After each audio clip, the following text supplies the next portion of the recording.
હંમેશા સ્વસ્થ રહેવાના 80 ઉપાય. નંબર 1. ઘૂંટણ ઉપર લાંબા સમય સુધી બેસીને કામ કરવાથી ઘૂંટણને નુકસાન થાય છે. નંબર 2.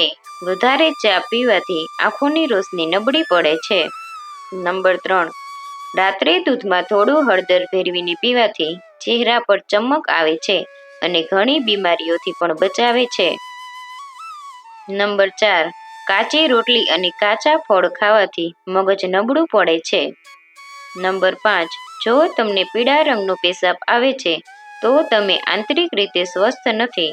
તેનો અર્થ એ છે કે તમે ઓછું પાણી પીવો છો. નંબર 6. શ્વાસ લેવામાં તકલીફ થતી હોય તો ગ્રીન ટી પીવો. નંબર 7. ટેન્શન લેવાથી તમારું મન ભારે થઈ જાય છે તો તમારે ચોકલેટ કે ગોળ ખાવો જોઈએ. તેનાથી મૂડ સારું થઈ જાય છે. નંબર 8. વધુ પડતું ટેન્શન લેવાથી ગડપણ જલ્દી આવે છે અને ઘણી બીમારીઓ પણ થાય છે. નંબર 9. તકિયાના કવરને અઠવાડિયામાં 2 વાર અવશ્ય ધોવા જોઈએ, નહીંતર માથાના દુખાવોની સમસ્યા વધી શકે છે અને ચહેરા પર કરચલીઓ પણ આવી શકે છે. નંબર 10. કેળાની છાલને ક્યારે ફેંકવી જોઈએ નહીં. તેને તમારા ચહેરા પર લગાવો, તેનાથી તમારા ચહેરા ઉપર નિખાર આવશે. નંબર 11. કોઈ પણ પ્રકારના જ્યુસને લાંબા સમય સુધી રાખવું જોઈએ નહીં, કારણ કે તે કડવું થઈ જાય છે અને આપણા શરીર માટે તે નુકસાનદાયક હોય છે. નંબર 12.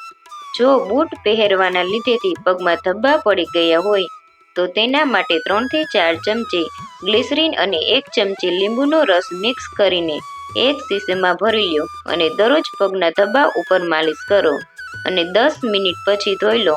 થોડા દિવસોમાં ધબ્બા સાફ થઈ જશે. નંબર 13. ગાજરનું સેવન ખૂબ જ ફાયદાકારક હોય છે. તમે તેને જ્યુસ બનાવીને ભૂરભો કરીને કે પછી કાચા ગાજર કોઈ પણ રીતે ખાઈ શકો છો. નંબર 14. રાત્રે સૂતા પહેલા બદામના તેલથી ચહેરા ઉપર માલિશ કરવાથી ચહેરો ચમકદાર બને છે અને ચહેરા ઉપર કરચલી પણ નથી પડતી. નંબર 15. પગના તળિયા ઉપર વિક્સ લગાવીને સૂવાથી છાતીનો કફ દૂર થાય છે અને શરદી ઉધરસમાં પણ રાહત મળે છે. નંબર 16. રાત્રે મેથીને પલાળી દો અને સવારે તેમાં દૂધ નાખીને તેનું પેસ્ટ બનાવી લો અને તમારા ચહેરા ઉપર લગાવો. તેનાથી તમારી સ્કિન ટાઈટ થઈ જશે અને ચહેરો ચમકદાર થઈ જશે. નંબર 17. જો હાડકાં નબળા પડી ગયા હોય તો તમારા આહારમાં કરમદુનું સેવન કરો. કરમદુમાં કેલ્શિયમની માત્રા વધુ હોય છે, તેથી તે હાડકાને મજબૂત બનાવે છે. નંબર 18. ફુદીના સાથે મિશ્રીનું સેવન કરવાથી મહિલાઓને પીરિયડ સંબંધિત સમસ્યા થતી નથી. નંબર 19. રોટલી અને પરાઠા ઉપર ઘી ચોપડીને ખાવાથી વજન વધે છે અને શરીરમાં તાકાત આવે છે. નંબર 20. પલાળેલી બદામનું સેવન કરતા પહેલા બદામની છાલ કાઢી લેવી જોઈએ. નંબર 21. શેકેલા ચણા ખાવાથી મગજ ઝડપથી કામ કરે છે. નંબર 22. વધારે પડતું મીઠું ખાવાથી હાઈ બ્લડ પ્રેશરની સમસ્યા થઈ શકે છે, તેથી ધ્યાન રાખો કે ક્યારેય બનાવેલા શાકમાં ઉપરથી મીઠું ન નાખો. નંબર 23. દ્રાક્ષ ખાવાથી વાળ ખરતા બંધ થઈ જાય છે. નંબર 24. સફરજન ખાધા પછી તરત જ પાણી ન પીવું જોઈએ, તેનાથી ગળાની સમસ્યા થઈ શકે છે. નંબર 25. જે લોકો માટીના વાસણનો ઉપયોગ કરે છે તે લોકો બહુ ઓછા બીમાર પડે છે, કારણ કે માટીના વાસણમાં જરૂરી મિનરલ્સ મળી રહે છે. નંબર 26. જો અપચાથી બચવું હોય તો ખાવાનું ધીમે ધીમે અને ચાવીને ખાવું જોઈએ. નંબર 27. આમળાનો મુરબ્બો ખાવાથી ક્યારેય પણ શરીરમાં વિટામિન સીની ઉણપ થતી નથી. નંબર 28. રોજ સવારે લીલી વસ્તુઓ જોવાથી આંખોની નજર તેજ થાય છે. નંબર 29. આલુ બુખારાનું શરબત પીવાથી ચહેરા ઉપર ચમક આવે છે. નંબર 30. ખાટી કેરીનું સેવન સ્વાસ્થ્ય માટે નુકસાનકારક છે. નંબર 31. કેરીને ઠંડી કરીને ખાઓ. ઠંડી કર્યા વગર ખાવાથી શરીર ઉપર ફોલ્લીઓ નીકળી આવે છે અને આંખોની સમસ્યા થઈ શકે છે. નંબર 32. પાનના પાંદડાને સોજા પર લગાવવાથી સોજો ઓછો થઈ જાય છે. નંબર 33. આડા પડીને વાંચવાથી મગજ નબળું પડે છે. નંબર 34. દરરોજ દિવસમાં 2 થી 3 વાર હૂંફાળું પાણી પીવો. તેનાથી તમારા ફેફસાં હંમેશા સારા રહેશે. નંબર 35. વધારે ક્રોધ કરો હૃદયને નબળું પાડે છે. નંબર 36, ફાટેલા હોઠ ઉપર કારેલાનો રસ લગાવવાથી હોઠ મુલાયમ થાય છે. નંબર 37, કોઈ પણ વજનવાળી વસ્તુ ઉપાડતા પહેલા લીંબુ પાણી પીવું જોઈએ. નંબર 38, ડુંગળીનો રસ પીવાથી પેટ સાફ થાય છે. નંબર 39, વધારે પડતું થૂંકવાથી શરીરમાં ડિહાઇડ્રેશન થાય છે. નંબર 40, દરરોજ તમારા ચહેરા ઉપર દહીં લગાવો, તેનાથી તમારા ચહેરા ઉપર કરચલી નહીં પડે અને ચહેરો ચમકદાર બનશે. નંબર 41, ગેસની સમસ્યા દૂર કરવા માટે ફુદીનાનું સેવન કરો.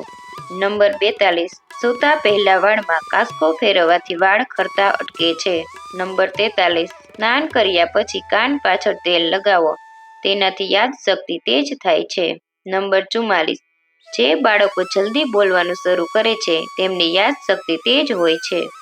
નંબર 45, લીલા મરચાં ખાવાથી નજર તેજ થાય છે. નંબર 46, હૃદયના દર્દીઓને લીલી ઇલાયચીનું સેવન કરવું જોઈએ. નંબર 47, સાવલા રંગના લોકોએ દરરોજ રાત્રે સૂતા પહેલા દૂધ લગાવવું જોઈએ, તેનાથી ત્વચામાં નિખાર આવે છે. નંબર 48, ઊંધું સૂવાથી ગળપણ જલ્દી આવે છે. નંબર 49, ખાંડની જગ્યાએ ગોળનું સેવન કરવું જોઈએ, તેનાથી સુગરની સમસ્યા થતી નથી. નંબર 50, કલોજીનું પાણી માથા ઉપર લગાવવાથી વાળ ખરતા બંધ થઈ જાય છે. નંબર 51, દરરોજ નાહવાથી શરીર સ્વસ્થ રહે છે. નંબર 52, પેટમાં કબજિયાત અને ગેસ વગેરે હોય એ માટે શેરડીનો રસ ફાયદાકારક હોય છે. નંબર 53, પથરીની સમસ્યા હોય તો ટમેટા, પાલક અને રીંગણાનું સેવન ન કરવું જોઈએ. નંબર 54, દેશી ઘીનું સેવન કરવાથી હાડકાં મજબૂત થાય છે અને શરીર તાકતવર બને છે. નંબર 55, કબજિયાતથી બચવા માટે ખાલી પેટે કેળા, કેરી અને તરબૂચ ન ખાવો અને ફૂલ પેટ ભરીને ખાવું ન જોઈએ. નંબર 56, ટામેટાનો રસ ચહેરા ઉપર લગાવવાથી ચહેરા ઉપર નિખાર આવે છે. નંબર 57, સાયકલ ચલાવવાથી હાડકાના દુખાવાની સમસ્યા થતી નથી. નંબર 58, નાકમાં ગાયનું દેશી ઘી નાખવાથી મગજ તેજ થાય છે અને ડિપ્રેશન ઓછું થાય છે.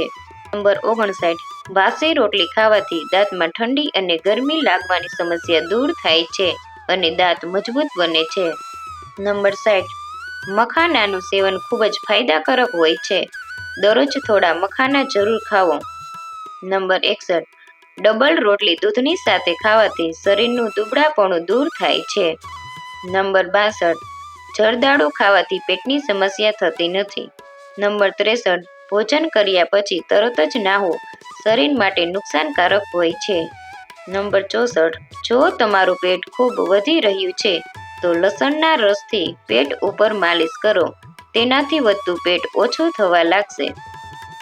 નંબર 65, જામુન ઉધરસને પણ ઠીક કરી શકે છે. સારા અને પાકેલા જામુન ઉપર કાળું મીઠું ભેળવીને ખાવાથી ઉધરસમાં જલ્દી આરામ મળે છે. નંબર 66, જે લોકોના માથા પર વાળ ઓછા હોય તેમણે રાત્રે સૂતા પહેલા ચણાની દાળનું પાણી માથા ઉપર લગાવવું જોઈએ, તેનાથી ધીમે ધીમે વાળ ઉગવાના શરૂ થઈ જશે. નંબર 67, દૂધ અને કેળાનું એક સાથે સેવન કરવાથી પેટ ખરાબ થઈ શકે છે. નંબર 68, ચા પીધા પછી પાણી ન પીવું જોઈએ, તેનાથી શરીરને નુકસાન થાય છે. નંબર 69, જ્યારે ઉધરસ આવતી વધી જાય ત્યારે મીઠી વસ્તુઓનું સેવન ન કરવું જોઈએ, નહીતર ગળું બેઠી જાય છે અને બોલવામાં મુશ્કેલી પડે છે. નંબર 70, બકરીનું દૂધ પીવાથી વાળ લાંબા થાય છે. નંબર 71, સવારના સમયે બ્રશ કર્યા વગર સૌથી પહેલા 1 થી 2 ગ્લાસ નવશેકું પાણી જરૂર પીવો. નંબર 72, તમારે તમારું ભોજન ખાવાથી ઓછામાં ઓછી 40 મિનિટ પહેલા 1 ગ્લાસ પાણી જરૂર પીવું જોઈએ, તે પછી પાણી ન પીવું જોઈએ. પછી ભોજન કર્યાના 1 કલાક પછી નવશેકું પાણી પીવું જોઈએ. નંબર 73, જ્યારે તમે દિવસમાં ભોજન કરો છો, જેમ કે બ્રેકફાસ્ટ, લંચ અને ડિનર, તો ભોજન કરતી વખતે સાથે પાણી ન પીવું જોઈએ અને ભોજન કર્યા પછી તરત જ પાણી ન પીવું જોઈએ. નંબર 74, દરરોજ દિવસમાં ઓછામાં ઓછું 8 થી 12 ગ્લાસ પાણી પીવું જોઈએ. નંબર 75, ફ્રીજમાં રાખેલું ઠંડુ પાણી ન પીવું જોઈએ, કારણ કે તેનાથી દાંત નબળા પડે છે. નંબર 76, જ્યારે પણ તમે પાણી પીવો તો હંમેશા બેસીને જ પીવો. નંબર 77, ગરમીમાં તડકામાંથી આવીને તરત જ હાથ, પગ, મોઢું કે નાક ન ધોવું જોઈએ. નંબર 78, પાકેલા દાડમનો રસ ગરમ કરીને બાળકોને પીવડાવવાથી બાળકોને આવતી ઉલટી બંધ થઈ જાય છે. નંબર 79, ચહેરા ઉપર નિખાર લાવવા માટે તુલસીના પાનને ગુલાબ જળમાં 10 થી 15 મિનિટ સુધી પલાળીને રાખો. તેમાં 1 ચપટી હળદર મેળવીને મિક્સ કરો અને ચહેરા ઉપર લગાવો. તેનાથી ચહેરા ઉપર નિખાર આવે છે. નંબર 80, કેળાને ક્યારેય પણ ખાલી પેટે ન ખાવું જોઈએ. ખાલી પેટે કેળું ખાવાથી શરીરમાં મેગ્નેશિયમની માત્રા વધે છે, જેના કારણે શરીરમાં કેલ્શિયમ અને મેગ્નેશિયમની માત્રા સંતુલિત બને છે. નંબર 81, સ્વસ્થ રહેવા માટે પર્યાપ્ત ઊંઘ લેવી ખૂબ જ જરૂરી છે. ઊંઘ એટલી ઓછી પણ ન હોવી જોઈએ કે આળસ આવવા લાગે અને મોટાપાનું કારણ બને. તમારે 6 થી 8 કલાકની ઊંઘ રોજ લેવી જોઈએ. નંબર 82, જે લોકોને કબજિયાતની સમસ્યા રહે છે તેમણે પાકી ગયેલા પપૈયાનું સેવન જરૂર કરવું જોઈએ. જો આ વિડીયો તમને પસંદ આવ્યો હોય તો વિડીયોને લાઈક કરજો, ચેનલને સબસ્ક્રાઈબ કરજો અને બાજુમાં આપેલા બેલ આઇકનને પ્રેસ કરીને ઓલ ઉપર સિલેક્ટ કરી લેજો, જેથી તમને વિડીયોની નોટિફિકેશન સૌથી પહેલાં મળતી રહે. અને કોમેન્ટ બોક્સમાં જય શ્રી રામ જરૂરથી લખજો. વિડીયોને છેલ્લે સુધી જોવા બદલ આપનો ખૂબ ખૂબ આભાર.